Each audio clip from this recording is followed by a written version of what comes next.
So, back again. We just got done with Clash in Italy.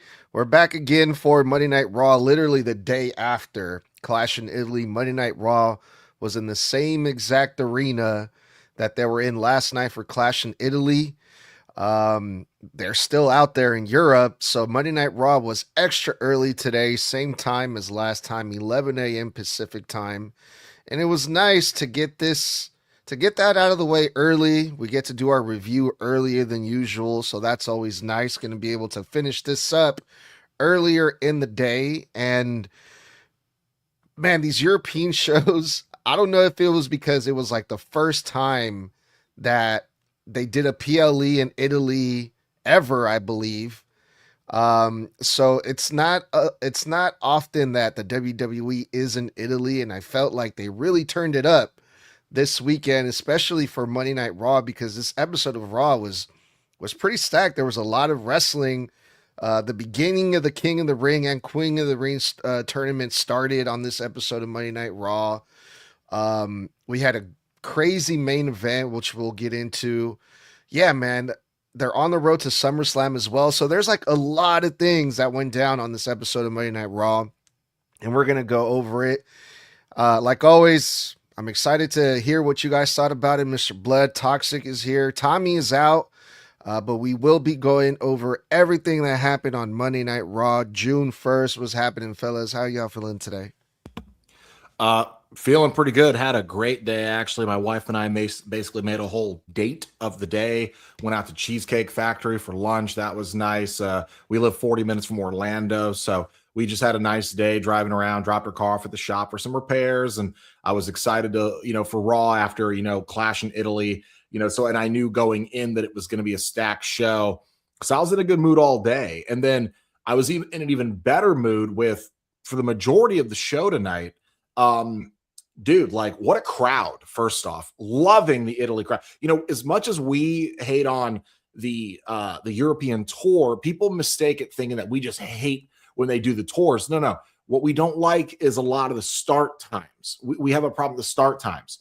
We love the crowds usually, and we enjoy the energy that they bring to the show, because tonight, along with Clash in Italy, I'm not sure which crowd was louder, tonight or last night, because this crowd was fantastic. But also, when it comes down to it, I felt like there was more wrestling on a wrestling show for once. It's a catch-22, right? You love the crowd and the energy that they give the show, but you hate the start time and the shit ton exorbitant amount of ads if you're watching it when they go live. I had the benefit of not watching it till 6 o'clock p.m. Eastern time, so it had already been over for 2 or 3 hours. So, man, Netflix was great. Scrolling through all the ads, and you want to talk about how bad the ads are on Netflix? I'm sitting there scrolling through 2-3 minutes, seeing that I'm at 6 out of 8, 6 out of 9 adverts. That is criminal.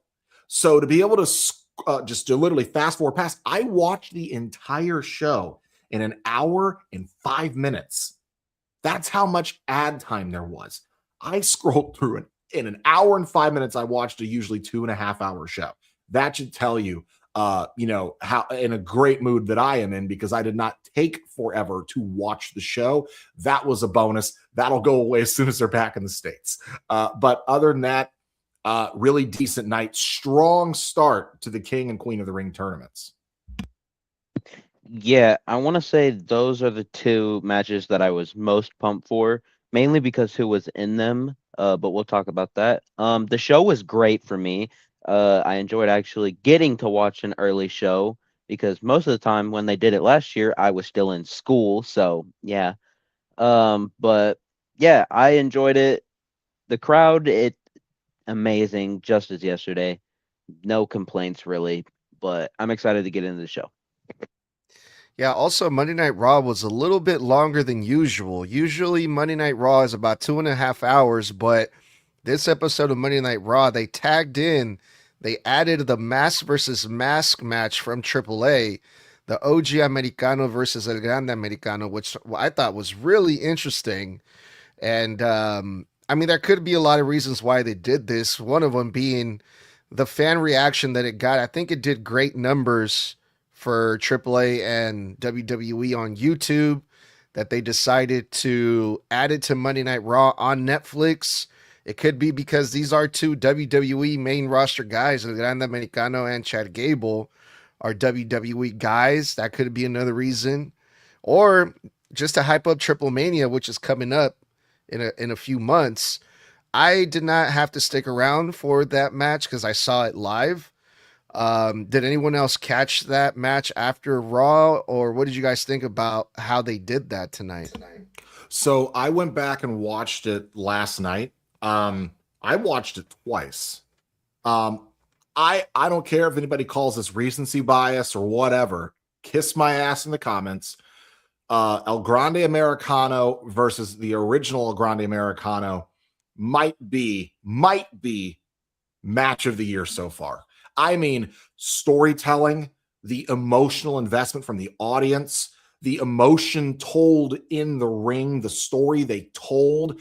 I mean, from interference spots to distraction spots to Chad being busted open, to the after where Chad shows his family and tells you who he is and where he's from and handing that bloodied mask while he just drips, keeping his eyes closed to keep the blood out of his eyes in that post-match interview, and hands and passes the torch to freaking Ludwig Kaiser El Grande Americano. I thought that is, in its entirety, that right there is professional wrestling. That whole match reminded me of Cena versus AJ, a love letter to pro wrestling, a love letter to Lucha Libre entirely. What a beautiful story told. And the most interesting part is it was that beautiful and a love letter to Lucha Libre by two men who aren't even Mexican.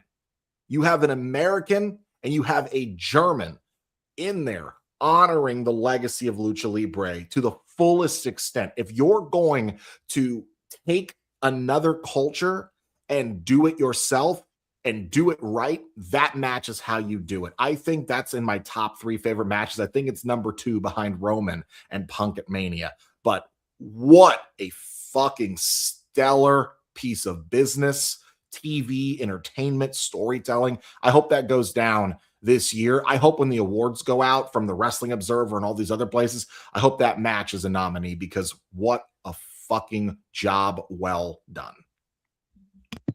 Yeah, I caught it live, so I didn't stay around for it afterwards.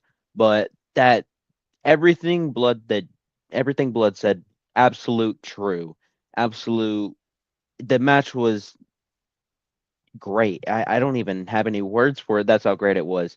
It was not only, I guess you could say, a luchador version of AJ and Cena, but it was itself entirely. It was its own different thing.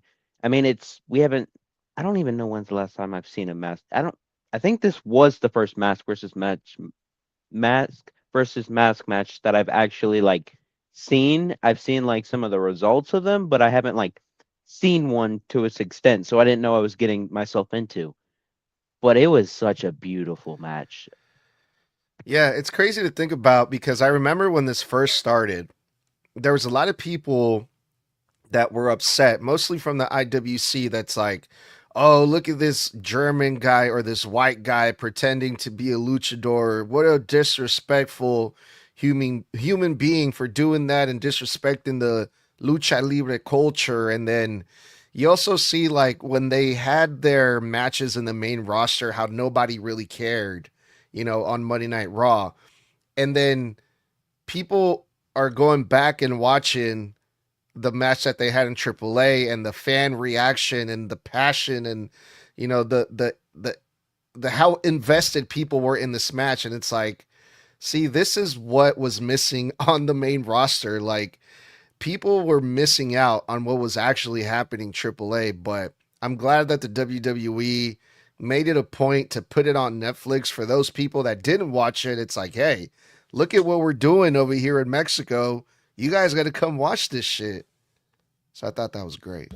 Yeah, I agree. The disservice that the main roster did to this match and this entire feud speaks volumes, because, again, it was night and day. It was a nothing match, nothing setup of matches, nothing feud on the main roster. The moment they went south of the border, it was the biggest fucking thing since sliced bread.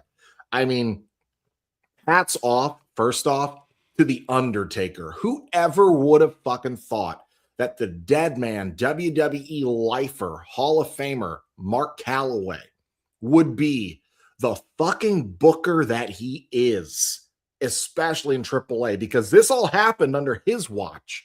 This story being told down there. This booking is his.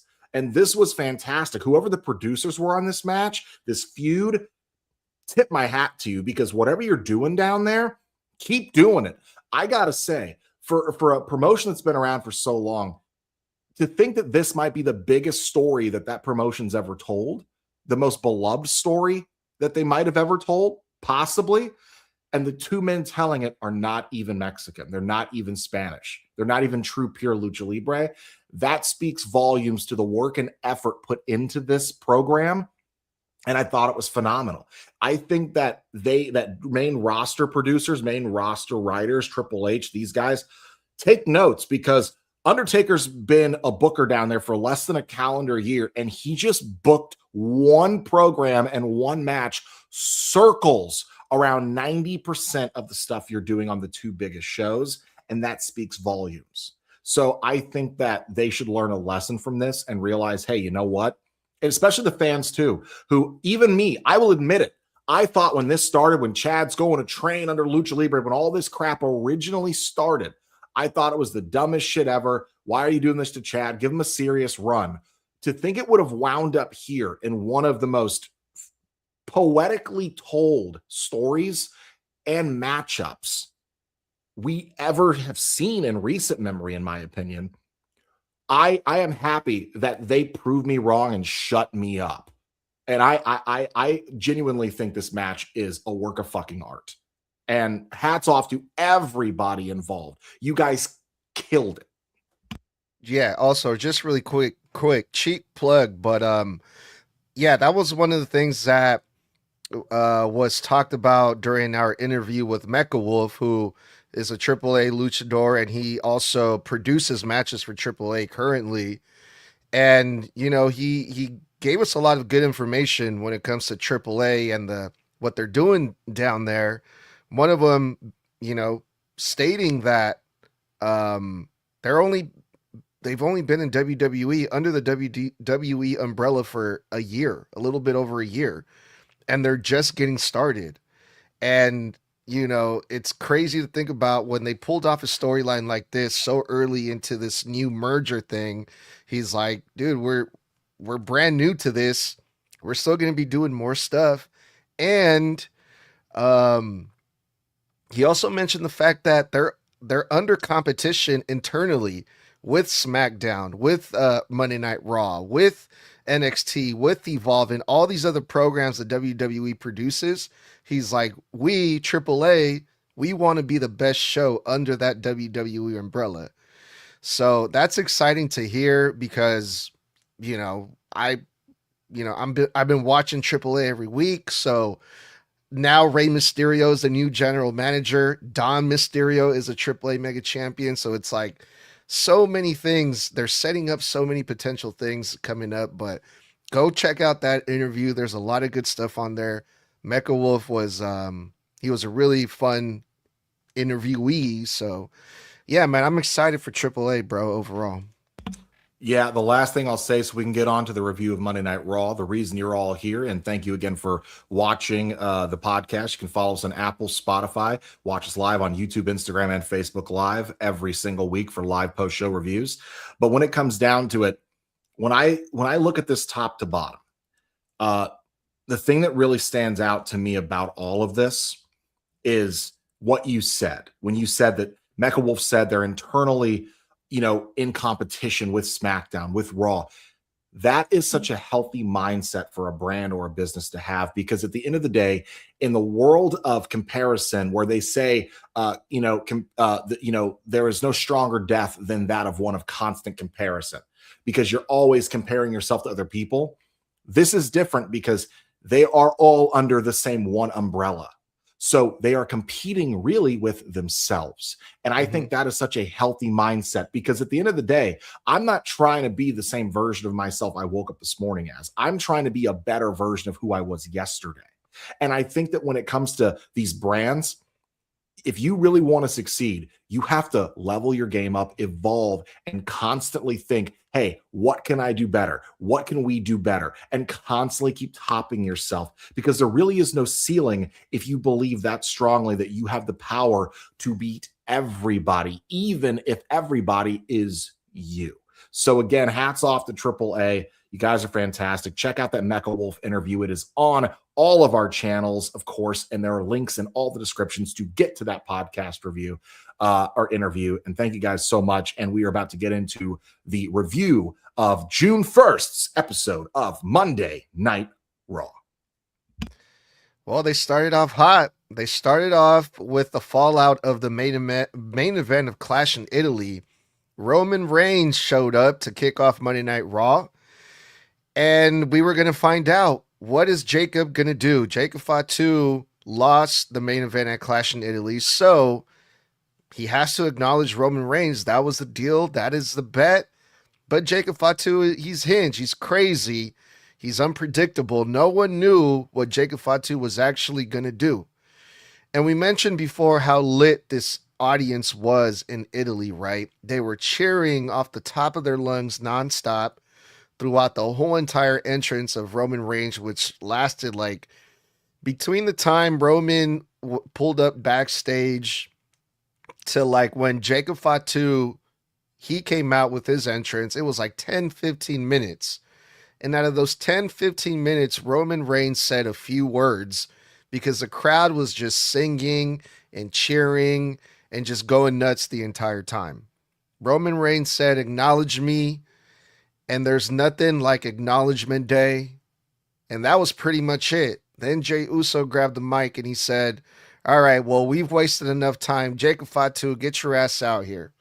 So here comes Jacob Fatu, wearing all black, looking pissed off like always. And he did it, man. Jacob Fatu said, "I lost to my tribal chief. I acknowledge you." He got down on one knee. And he was a man of his word, and he got in line with this new version of the Bloodline. But one thing that really stood out to me that Jacob Fatu said was, "I lost to Roman, but I didn't lose to you, Jay," or "I didn't lose to you, punk-ass Jay," or something along those lines, which I thought was weird. I was like, why did he sneak that line in there, you know? At first I thought, is he going to challenge Jey Uso next? He's like, "I acknowledge Roman, but I don't fuck with you, Jay. Come see me in the ring." But no, it was just said. Jacob Fatu threw up the one with everyone else, and they all left together, and they're all one big happy family again. Yeah, this is a really strong start to this episode. I don't think I have ever seen a single crowd ever, not even on the previous European tours, where a crowd fully sang the instrumental of Roman's theme. That was a really cool thing to witness and listen to. I've never heard them all literally like outwardly like hum and sing the actual instrumental to his fucking theme. Beat for beat, they were on it. They knew it by heart. Really makes me feel like, as a US-based audience, man, we take the WWE for granted because we're so oversaturated. So when we see another audience who is starved for that live and attendance experience, it is very refreshing. And the audience elevated every fucking thing about this evening's show. First things first, the one thing that did piss me off was Roman's arrogance on full display. He was way too cocky tonight, especially in the face of Jacob, who's trying to humble himself. And Roman's just the absolute epitome of smug. And I'm just like, Roman, you won. You beat him. You did fucking with no DQ, still low blow him, smash his face across the fucking turnbuckle post. Like, come on. Like, he didn't hit you in the balls. He didn't do this and that. You beat him. But if this was a regular match, you would have cheated to beat him. Another thing I'd like to note, I admired Jacob's one line where he said, I lost in front of my 7 kids, but I needed my kids to see that their father could take an L and be a man of his word. And I thought that right there was such an important character motivation for why Jacob went through with the acknowledgement. Because at the end of the day, Jacob isn't a heel. He was a tweener. The reason he went after Roman was for his kids, for his family. You can say that for selfish reasons because he said it's for the money. It's for this.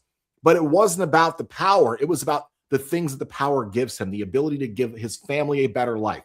They're very honorable reasons. So in honor of being a winner, he was willing to do what he had to do. But also in the grace of being a loser, he was a man of his word because he wanted to be a good example for those same kids that he was going after Roman for in the first place. And I thought, what a great, just tremendous amount of character development for Jacob. It makes him so much more than just some 1 or 2 dimensional character. Beautiful.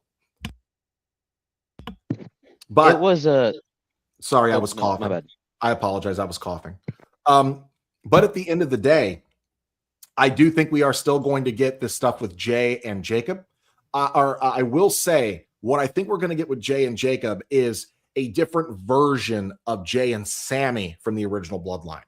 They're at odds with each other, but now we have Jacob being the hyper aggressive one, and Jay is in that Sammy predicament where he's a little too overzealous, and I think Jacob's eventually going to snap on him. But this was a great opening segment.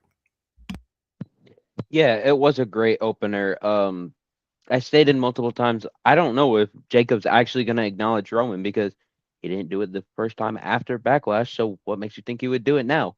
But I was surprised that he didn't do anything. He didn't fight it. He didn't do anything. He took it. He took it like a man.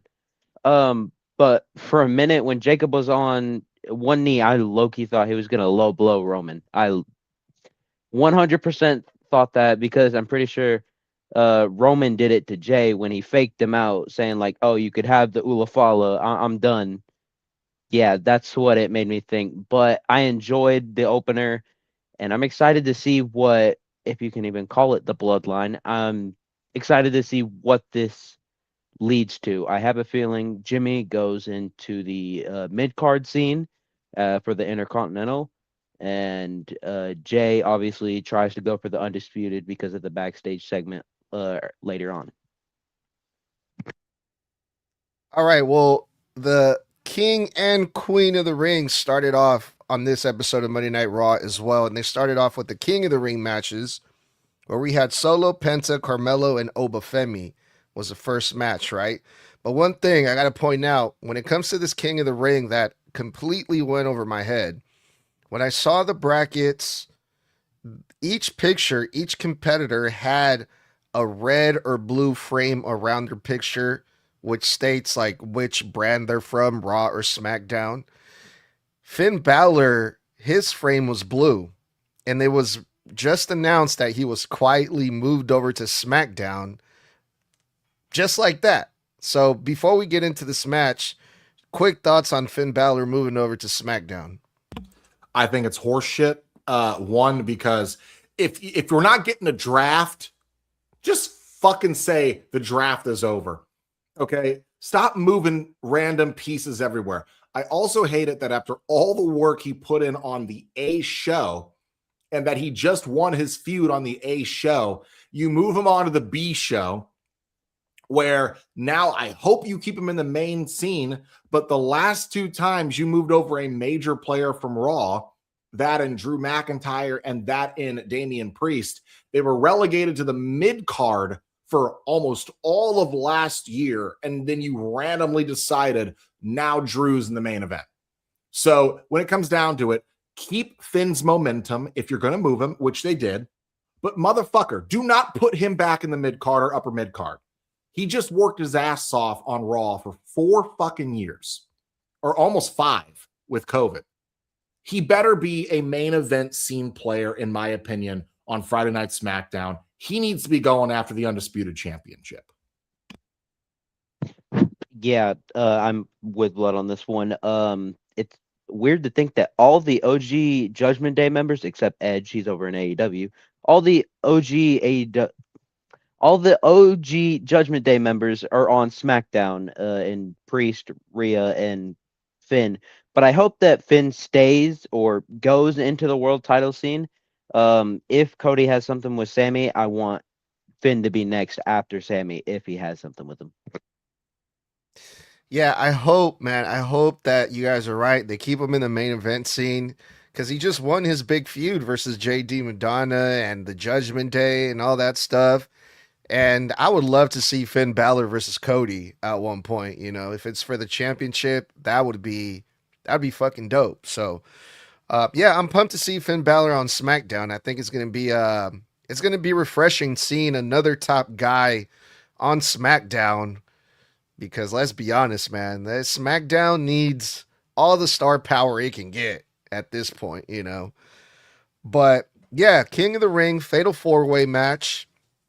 And if they're gonna do matches like this for Fatal 4-Way, I'll watch them all day because I wasn't really looking forward to seeing Fatal 4-Way matches with no DQ and unexpected run-ins and you know just the same shit over and over again. But the way that they did this Fatal 4-Way match was nothing like I expected.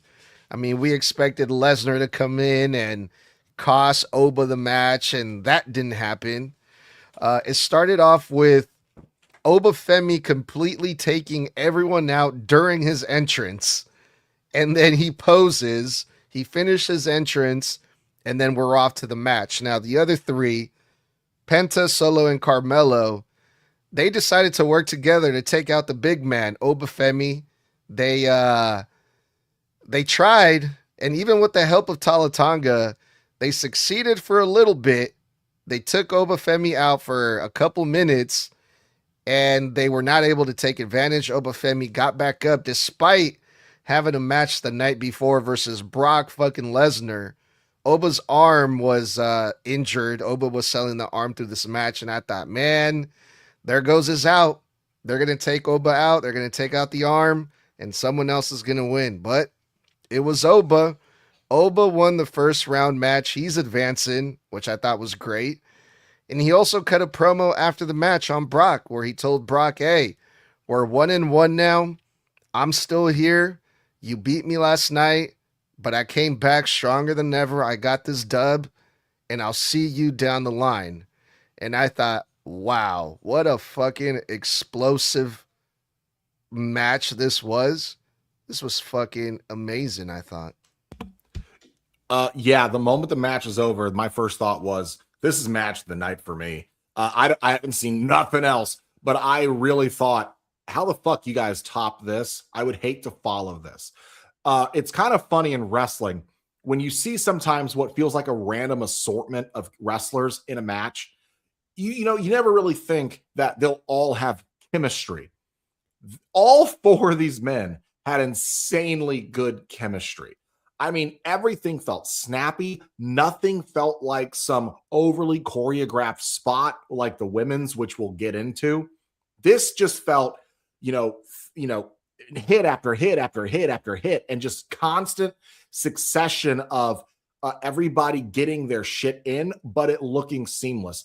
Also, continually smart booking for Oba. I love that he was selling the arm from how long he was in the Kimura lock last night. I love that that was basically his kind of crux the entire match. But again, like I said in our previous video, which is doing very well on TikTok, go check it out. The booking here with Oba is making him a fucking monster, because even with a bum wing, he beat 3 fucking guys. 4 if you can count Tala getting in the way of everything. And the fact that he won is amazing. I'll tell you what I'm really looking forward to, because spoiler alert, for the main event, Braun didn't win, but guess what? He is in the Fatal 4-Way, I believe, for next week. So what I'm hoping happens is Braun gets a win back so we can keep his momentum. I'm begging WWE, give me Oba versus Braun. I've been saying it for weeks and weeks. I need that shit. And even though I know that Oba isn't going to win, because I have a hard feeling Brock fucking Lesnar is probably going to interfere in that match. But this was fantastic. Yeah, it was amazing. When I saw the bracket yesterday, the overall vibe I got from that match, um, it was just, my God, how do you even pick a winner? Because all of them make sense to win. Oba, he just got his ass beat by Brock, so make him do something that will boost him more. Solo, what the fuck has he done? So if he got the win, it would do a lot for him. Penta, I mean, he's the least likely one because he's Intercontinental Champion. So why would you have the Intercontinental go against a world champion? So that doesn't make sense. And Carmelo made the most sense to me because he hasn't had any crack at a world title scene. The only thing that he's gotten that was like anything close to a world title shot was the night he got brought up to SmackDown against Cody Rhodes. That was the closest thing he's gotten to a world title, but that wasn't a title match. Um, I thought it was cool how Solo, Carmelo, Penta, even though Solo's a heel, they just all had to team up to take out Oba because they knew he would be a big threat, and that he was. Tala even got involved, which I knew was going to happen, no matter if it was Tama, just Tama, but it was just Tala. I did enjoy Penta and Carmelo's exchange when that was. I would just like them to see. I would just like to see them go at it one on one. I mean, if you have to have Penta have an open challenge and have Carmelo accept it, please, I want to see it. Wham bam, yes, ma'am. Um, but just the overall match was so fucking great. I thought it was funny how Carmelo, or it was Penta, it was one of the two. When they were going to the outside, one of them just missed the other. Like when they were trying to catch him, they just missed the other, and I thought it was funny. Um, the match was great, and I wasn't expecting Oba to win. All right.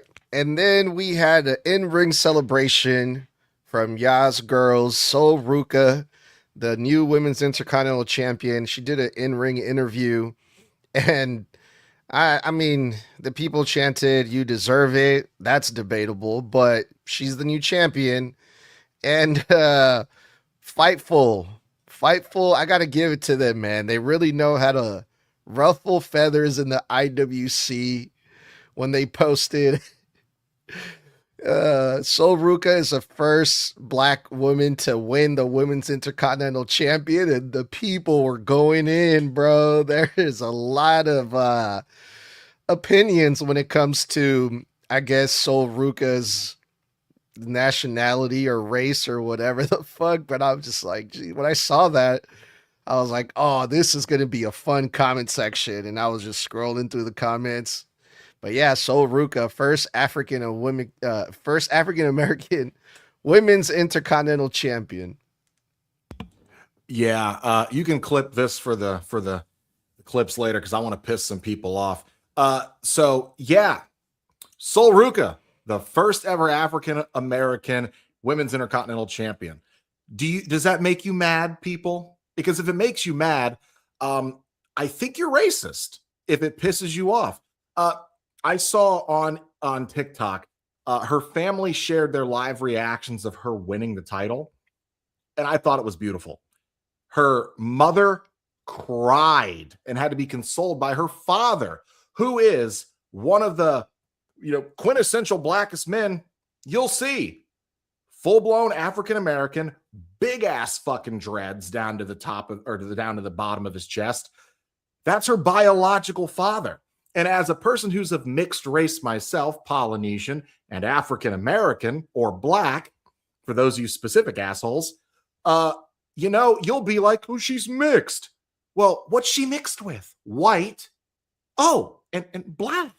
So that makes her a black woman and a white woman. So kiss her ass in the comments. That is your women's intercontinental champion Eat it. I also got to say, I got to add on to that from personal experience. All right. I'm not going to mention names, but he's my brother. His girlfriend, you wouldn't, if you saw her, if you met her, you wouldn't think she was mixed at all, right? She looks white, but her dad is completely black, bro. Like it happens. It's a thing. It's possible. You could be mixed with something else and look completely white, bro. It's very possible. That's just it's a full-blown myth, by the way. Because here's the thing: people go off of a myth that has been out for years that the black gene, African gene, is the most dominant trait when mixed with other races. That is a myth. Okay, genes are who's ever win that race the fastest when that baby is, kind of building up in the womb, guys. Clearly, her mom's genes were stronger than her dad's. But her dad is a full-blown black man biologically. Here's another thing, too. Do we know, has that been like, is that official? Like, is that really her biological dad? Or is that just her stepdad that maybe she was raised by him since she was, one of those things? Said in an interview, because I believe she did an interview I think it was with Stephanie McMahon or somebody else. Yeah, it was the What's Your Story? Yeah, Stephanie McMahon. That's her biological father. Biological. Also, guys, you do realize that there are white Africans, right? Maybe maybe you just need to educate yourselves more. Yeah. Yeah, I mean, if she says that's her biological father, who are we to say, no, bro, no, it ain't? Like, what the fuck? How are we going to tell her about her own life, But yeah, I thought that was fucking hilarious and worth mentioning. But Toxic, your thoughts? People are fucking stupid. Why do they just gotta be racist? I mean, just why don't take your word for it and just take her word for it, shut up, and just enjoy it. Anyways, it's safe to say that Italy loves Sol Ruca because let's take a little trip down memory lane back to Backlash 2024. Remember when the whole entire arena was shaking during Cody versus AJ? I literally saw the camera shaking during the segment. So, yeah. I saw but Sol Ruca deserves every moment as Women's Intercontinental Champion, and I don't care what you think about her. Just put her up against anybody else but Becky. Please. That's all I want. Give her Roxanne, Raquel, a call up. Anybody but fucking Becky. Yeah. Also, Wrestling Logic would tell us someone's going to come out and interrupt her and confront her. Maybe Becky, but no one did. It was just a little interview and in and out. And all right, let's get up out of here, which is refreshing. I thought that was cool too. They gave Sol Ruca her moment after her big win at Clash in Italy. So I thought that was pretty good. All right, we had a tag team match. We had the general manager of AAA, Rey Mysterio, and my guy, Dragon Lee, versus another one of my favorites, Ethan Page, and Rusev was also there. Yeah, this was a great tag team match. Rey Mysterio was so over in Italy. The people were going nuts for Rey Mysterio. Most of this match was all Rusev and Ethan Page. They were in full control. They weren't, allowing Dragon Lee to get the tag. They were beating the crap out of Dragon Lee. Ethan Page and Rusev, an unlikely duo, prove that they can work well together, but it wasn't enough. Rey Mysterio got tagged, huge pop. He hit his finisher, 619 on Ethan Page. Rey Mysterio and Dragon Lee got the win, and I'm wondering, was the whole point of this match to, I don't know, drive like a bigger wedge between Ethan Page and Rusev? Are we starting a feud between those two guys, or what do you guys think is going on here? I think it's a little too soon for that because I need to see them try to go after the tag titles a little bit more. But then again, it would be a heel versus heel dynamic because of the division. But when it comes down to it, this match was fine. I think this is probably my low point of the night, really. Not because it was bad, because out of all the matches, this is the one that I cared about the least by the end of the show. Also, I kind of had this weird feeling, maybe incorrectly, that when they made Ray the GM for AAA, that was going to be them basically trying to tell the audience, oh, hey, by the way, he's done in ring. That's what I was just assuming, but they say about assumptions, make an ass out of you and me, and I look like an ass. But I'm getting this feeling of like fucking Deadpool and talking to Wolverine in Deadpool and Wolverine, where like Ray can be the general manager of a completely different part of their company in a completely different fucking part of the fucking Americas. And I'm just thinking of Deadpool talking to Wolverine, like, they're going to make him do this till he's 90. Like, because can you let the guy just do one or the other? Let him rest. This man gets injured once or twice a year. Let him quiet down his in-ring career. And then they're like, nope, random Monday Night Raw, whether you're going from your home in the States over to Mexico once a fucking week, and now we're going to cart your ass off to Italy for a 7-minute match. I'm like, let the guy just relax. But this was fine. I think this is more them trying to build up Dragon Lee as the next Rey Mysterio. They're finally 4 years too late trying to beef up what they used to shout to the ceiling when Dragon Lee first debuted. This is, Rey Mysterio touted him as the future of Lucha Libre. And I think now they're finally like, we should probably follow up on that. But the match was fine. But for me, lowest part of the show that I cared about. Yeah, I didn't really care for it, mainly because I knew we were getting it, because last week, you have Dragon Lee come out to save Rey Mysterio. Oh, what does that lead to? Use your wrestling logic, people. That leads to a tag match. So it just didn't do it for me because I knew we were getting it. But the match was fine. I just really didn't care.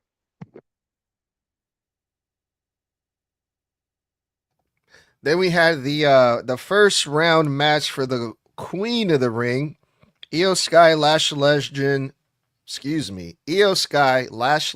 Julia, and Roxanne Perez. This was a long match, way longer than the King of the Ring opening match, I thought. Io Sky wins this, so she's advancing to the next round. Yeah, right person won. They had Io eat several losses going into WrestleMania, going into finishing her feud with Asuka.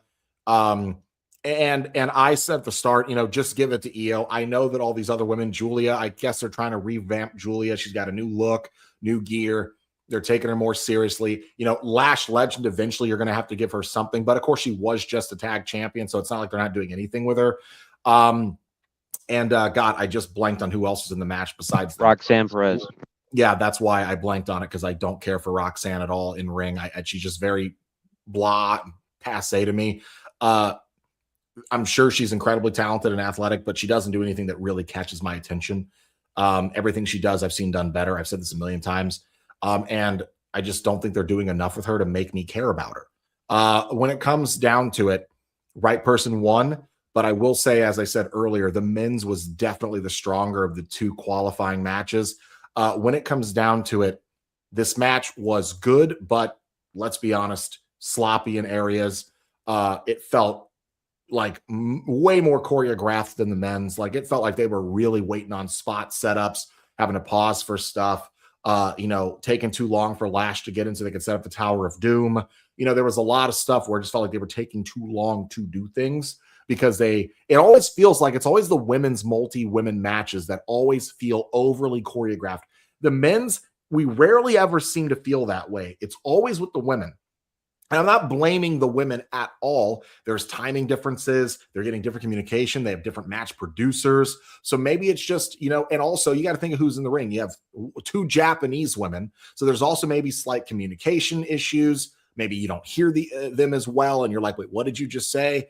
But at the end of the day, the right person won. We're in the right direction. I would like to see Io go on, because I feel like we're going to get Io versus Rhea again. And maybe this is when Rhea finally gets that win over Io and retains. So I would like to see that happen. But the match was fine. It just wasn't as crisp as it could have been. Going into this, I had 2 clear people that I wanted to win, because the other 2 just didn't make sense because they haven't been used enough in this certain spot, but it was Julia and Io that I wanted to win. Julia and Lash could be the same spot, but I just rather have Julia go over. But Io did go over, which I'm happy that she did. But this match has gone how it went how the men's did. Everyone teaming up on the big man or big woman in this case, to get the advantage, and so they can just have a regular match without interference from the big one. But they didn't really need to team up. They did, but I like that Lash wasn't how Oba kind of was, like destroying everyone. And then when they get attacked, they pop right back up. Lash let the other girls go and get their stuff in, and I highly enjoyed this match, and I'm glad Io advanced. Yeah, I was kind of pulling for Lash Legend on this one, but unfortunately that didn't happen. All right, y'all, let's skip on over to the main event. Seth Rollins versus Braun Breaker. I did not think we were going to get this match on a Monday Night Raw. We talked about this a while back, and we thought this was going to be another PLE setup. Maybe Night of Champions, or hell, maybe even SummerSlam, but no. They decided to do it on this episode of Monday Night Raw, and it was I've been a fan of this feud since it started. I mean, I like both of these guys. Seth Rollins, I've said this before countless times, he can make anyone look good. And they had a good match, It was a great main event. It's a non-title match. This is a personal feud. Like, this was everything that I like when it comes to matches. The only thing I did not like about this match that I have to nitpick on is when they add the extras that are in like ringside, like they do it so often. They did it last night on the main event when Roman Reigns tackled Jacob Fatu through the barricade on the side, and there was two security guards that got knocked out. Braun Breaker threw Seth Rollins over the barricade and landed on fans. And it's like, they do it so much, like, it doesn't even mean anything anymore. Even Michael Cole is just like, nah, whatever. Like, it's not addressed. It's not like, oh my God, someone go check on those fans. They just took out some fans. Go. Like, they don't even try. It's just like, they're just extras. And we all know they're extras. And it's just whatever. But other than that, the match was dope. Austin Theory showed up. Montez Ford showed up to even out the odds, and ended up being Seth Rollins getting the win. I'm not mad at it because it is Seth Rollins, but I also felt like Braun Breaker could have used this win over Seth Rollins a little bit more, but Seth Rollins got the win on this main event. Is it over between these two? I don't know. I still feel like this isn't over just yet, but what do you guys think? That's the one question I had, because Braun versus Seth tonight felt like a blow-off match. But then we have the addition of Montez Ford getting involved. Are we still getting another tag out of this? I don't know. And also, where's Angelo? So when it comes down to it, I know that Logan's out on injury, just had the surgery. Get well soon, Logan. We hope we see you back soon. Though we love to hate you. You're doing a great job, and we just hope to see you back, sometime in the next 6 months. But one, I thought the match was great, if not a little plodding in moments, but they kept up the pace. I did notice the whole match, it felt like Seth was gassed early on. There are moments in this match where I feel like he moved much slower than he normally does. I'd also like to note that you're speaking of them doing the same stuff over and over again, taking out extras and whatnot. Because if those were real fans, that's a lawsuit, easy, with the freaking video proof, but, and about 20,000 witnesses. But then, like, that's the third foot on the rope spot in 24 hours. Okay. Heyman did it this match to get Braun out of that like final sequence pin. I think it was Meechin or B-Fab fucked up trying to do it last night for Jade. And then there was another match last night. I'm blanking on which one it was. where Gunther and Cody. Gunther and Cody, where it was another foot spot fucking mishap. And I'm just like, 3 times it was botched. It was botched here where Paul could not get his foot on the rope and it just went under. The Gunther thing was shot incorrectly. So the whole audience, it was a botch on the camera people because the audience didn't know what the fuck happened until it was over. And then visually we watched fucking, I think it was Michin struggling to get Jades on there. And she just did it herself to break the pin. So if we're going to keep repeating stuff, can we do it in a way where, you know, you guys just kind of get on the same page with it?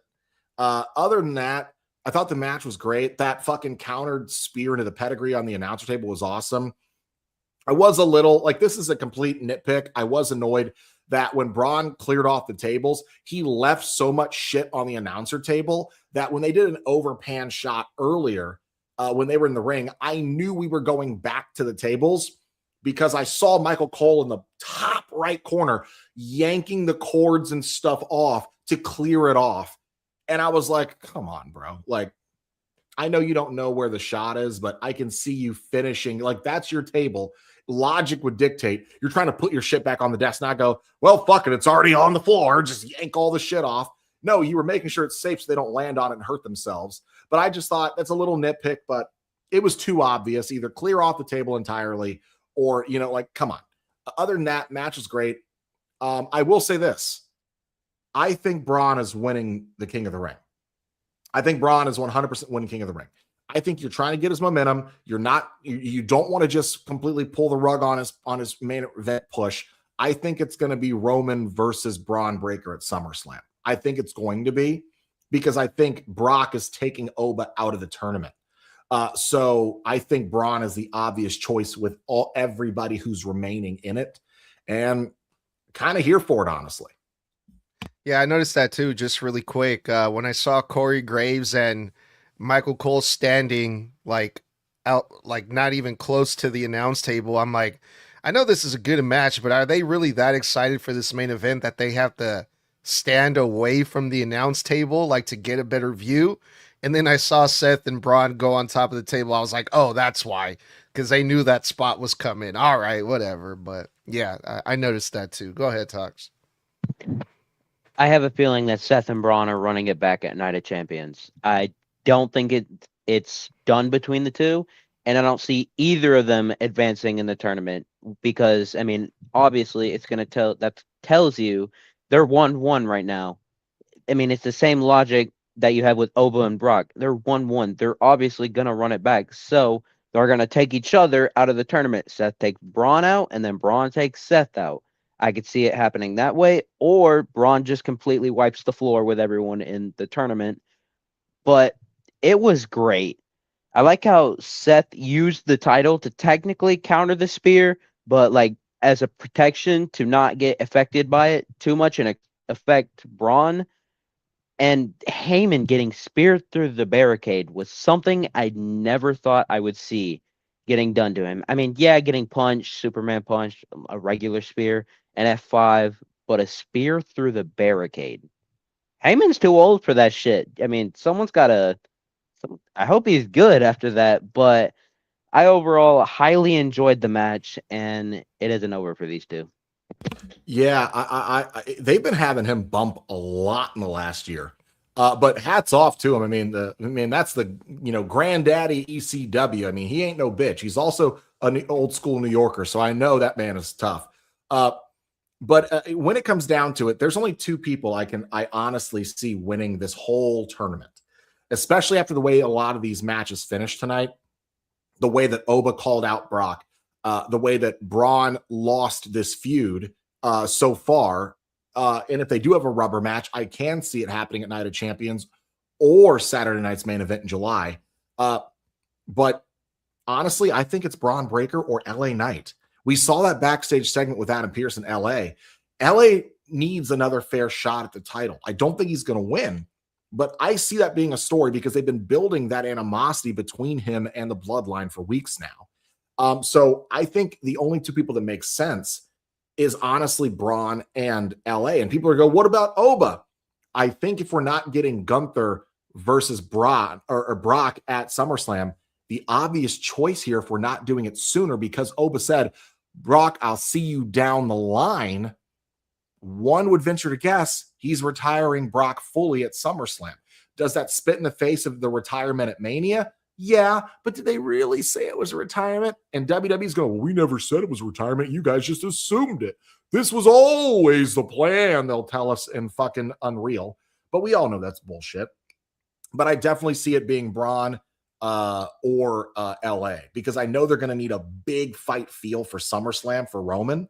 And I think the only two people that make sense is going to be LA for the story, or Braun for the story, but also his momentum. And I guess my third option would be Seth, so we can get Seth versus Roman one last time at the second biggest show of the year. Those are the three biggest marquee matches I can think of for that championship.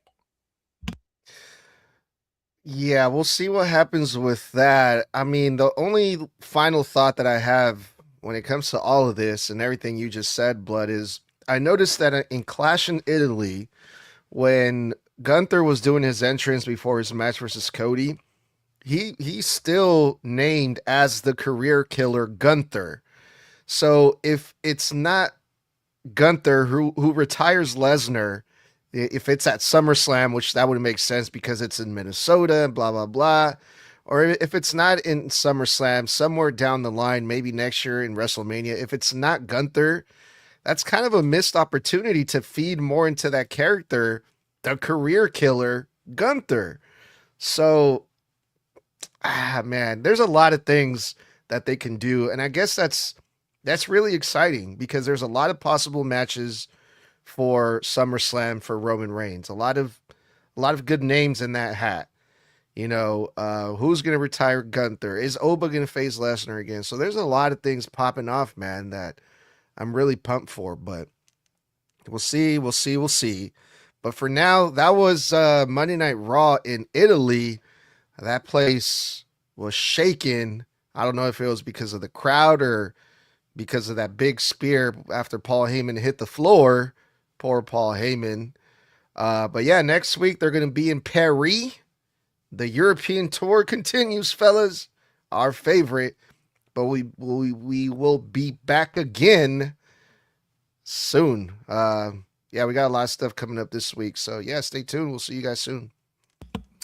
Well, guys, that's going to wrap it up for this episode of Snug Wrestling. That is the Monday Night Raw, June 1st, 2026 edition in the books and review. Thanks for kicking it with us. As always, we appreciate every single one of you for tuning in. Don't forget, we're live every Monday, Wednesday, and Friday night after Raw, NXT, and SmackDown go off the air for live post-show reviews on YouTube, Instagram, and Facebook, as well as on Apple and Spotify. Of course, if you ever miss our live show reviews, there's a litany, a couple thousand worth of episodes for you to get your fill on. And of course, every Thursday night, myself, Mr. Blood, and the head of Snug Wrestling, Edgar, go live for 1 hour on TikTok live for random or relevant wrestling topics. And we also answer your fan questions live. And to support the podcast, head on over to our teepublic.com, teepublic.com/Snug Wrestling, where you can pick up your Snug Wrestling merch and support the podcast. It does help us a lot and keep the show going, and we do appreciate you. We also have some new designs coming soon, and of course, every time the designs go live, they are on sale for the first 72 hours. So check that out. Those links for all of that are in the description of all of our social media accounts, and of course, we will see you next time. So until next time, stay safe, stay savage, stay snug and toxic. That was one time for the one time. I said that was bow lettuce. Oh, let us. One One word. word. Yeah.